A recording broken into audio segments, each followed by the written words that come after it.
The topic for today is spirit vamps, or spiritual vampires.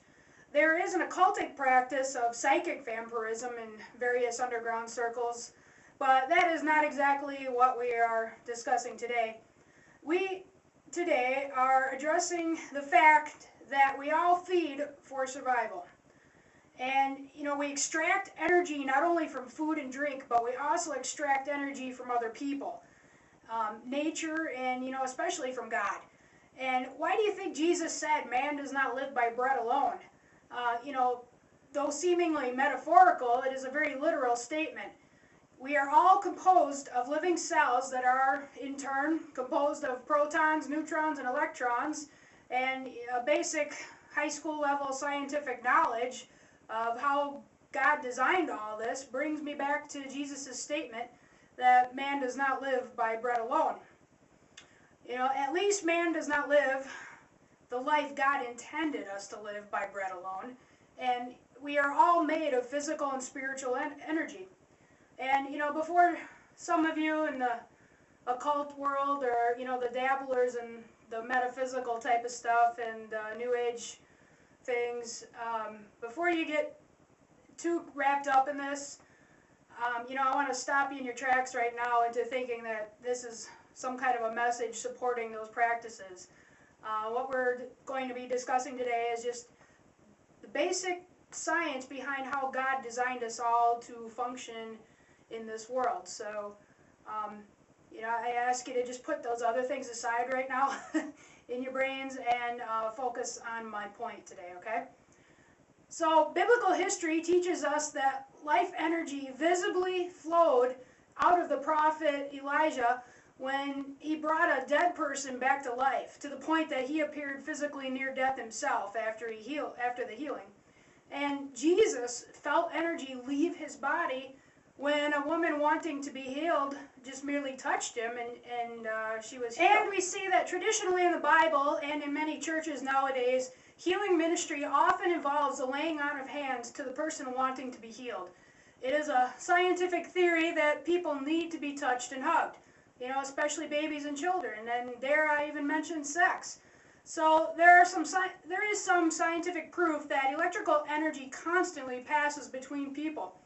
And this idea is what the cultic psychic vampires intentionally try to exploit. And I'll stop here with that theoretical thought process and move on to the reality of day-to-day life. This exchange that goes on daily between us all, whether you want to call it psychic vampirism or exchanging of positive and negative energy or emotional or spiritual energy or basic human psychology or what have you, depending on the day or the hour or the situation at hand, we are involved in either lifting up and supporting another person or getting some spiritual and emotional help and support for ourselves. And this is not a bad thing. Matter of fact, God created us to be dependent people. We are supposed to be dependent on Him, of course, for everything, and basically kind of feeding off of Him. And we are supposed to lovingly support each other. This is how we develop and grow as people and get through this life together. It's just how God has designed us. Daily we come across people who make us feel good and lift us up, and we also come across people who seem to suck the life out of us as well. And the reality check is that each of us is or has been both of these people throughout the course of our life. And keep that in mind. We're going to come back to that a little later. So let's move on to society and families and lifestyles. The point of this little exercise is for each of us to look at who or what we are feeding off of. And, the first question I'm going to pose to you to reflect on is this.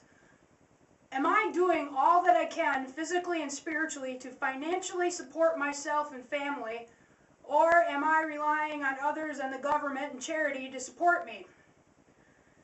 And of course we all go through ups and downs in life and need financial and spiritual help at times to get back on our feet. It could be a short period of time, and in some cases a very long period of time. And this is not a bad thing. It is a normal part of life, but are some of us unnecessarily making a living off of society and, making it a way of life without giving back? That's the question. And especially in this day and age where so many people are in need, are we abusing it? And are we being honest with ourselves about this, or are we clinging to excuses and dwelling on our disabilities and misfortunes rather than making the most of the gifts that God has given us?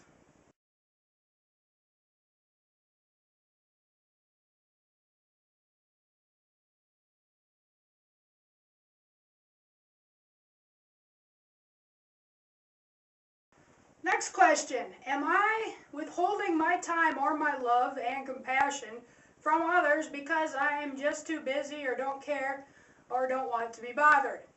And do I refuse to care about or have sympathy for the problems of others?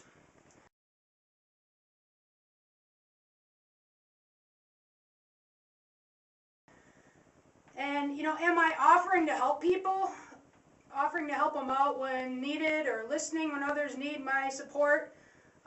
This kind of stuff is what we in the Christian community call fruits of the Spirit, or good works. And we were commanded by Jesus to do these things. And, we should all, at the very least, be sharing the surplus of what God has given us by supporting others who are low on spiritual energy. And we need to constantly fuel our spiritual energy by feeding on God, and which is, reading His Word, prayer, spending time with Him. And, is it a coincidence that Jesus instructed us to regularly consume His body and blood in Holy Communion? It's not a coincidence. He wants us to spiritually feed on Him. And, the mind-blowing concept behind all of what we have discussed so far is that it goes far beyond being merely metaphorical or symbolic or whatever you want to call it. This is literal, scientific, biblical fact, And as a side note, I want to throw in, this is not a statement about transubstantiation or various other dogmas surrounding Holy Communion, so, I don't want to hear about that right now, okay, gang? So back to the subject. Anyway, now we'll revisit the fact that we are all both vampires and victims, both takers and givers. The question is, are we giving and taking in the healthy, loving way that God designed by giving and receiving blessing between each other? Or are we sucking the life out of others or spiritually killing ourselves by not leaning on others when we ourselves are in need? And yes, of course, God wants us to rely on only Him, but He also works through others in our life to give us what we need. And He works through us, also to give others what they need. He didn't create us to be independent entities. And I know this goes against the grain of all of us antisocial, people-hating, black-adorned individuals, but it is a biblical fact. And so here's one final personal assessment we may want to think about regarding what I call predatory spiritual vampirism, i.e. unnecessarily in an unhealthy way sucking the life out of people. And we all have issues and baggage and problems that cause us to do these things from time to time. But it is also a sign that we are spiritually malnourished and unhealthy. And if you frequently have any of these symptoms, you need to get spiritually fed. So first one, in my best Jeff Foxworthy imitation. If you're constantly complaining about your job, the government, or various sporting events more than you comment on the positive aspects of the world, you might be a spiritual vampire. If most of what comes out of your mouth is about you, you might be a spiritual vampire. If you tend to see the negative side of most situations rather than the positive possibilities, you might be a spiritual vampire. If you spend all of your time praying for help and asking others for help, and you make very little effort to help yourself in a situation, you might be a spiritual vampire. If you talk about people behind their back or spread gossip, you might be a spiritual vampire.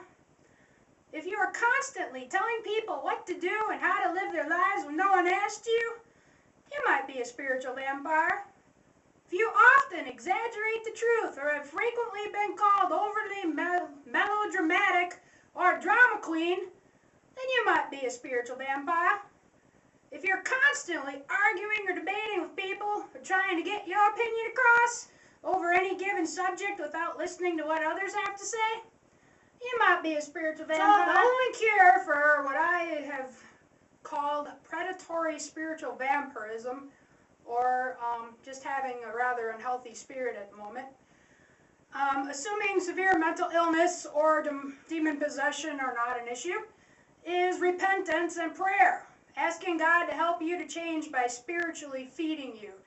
And, we cannot truly change by our own efforts. You absolutely have to involve God in this. And the reason that you were in this situation in the first place, if any of that last nonsense Jeff Foxworthy bit I did applied to you, the reason you're there in the first place is because you're spiritually starving. Read His Word and be relentless in asking God to help you to become the person He wants you to be. And to those of you on the other side of the spectrum, ask God for the wisdom and humility to ask for help when you need it, because this is also God's will for us and will enable you to help others in return. And finally, when we find ourselves on the giving end of this setup, or even the victim, we need to look at God to re-energize us after spiritual energy has gone out from us. Jesus did this all the time by, taking a pause in His ministry periodically for rest and prayer. And, of course, we need to see all people through compassionate eyes and walk a mile in their shoes. But if, we are mentally sane and call ourselves Christians, what we have discussed today is something that we all need to be aware of in our own personal lives, our personalities, and, in order to be more effective in doing God's work and gracefully coexisting with others. So that's pretty much all I have for today. Like I said, try to separate what's, what I explained as being kind of symbolic, or, don't take it too literally as the vampire metaphor that I'm using, but just know that, there is an exchange that's supposed to take place between us all, and we need to do that in a healthy way, in supporting each other and getting support. So that's all I have for today. God bless you, and see you next week.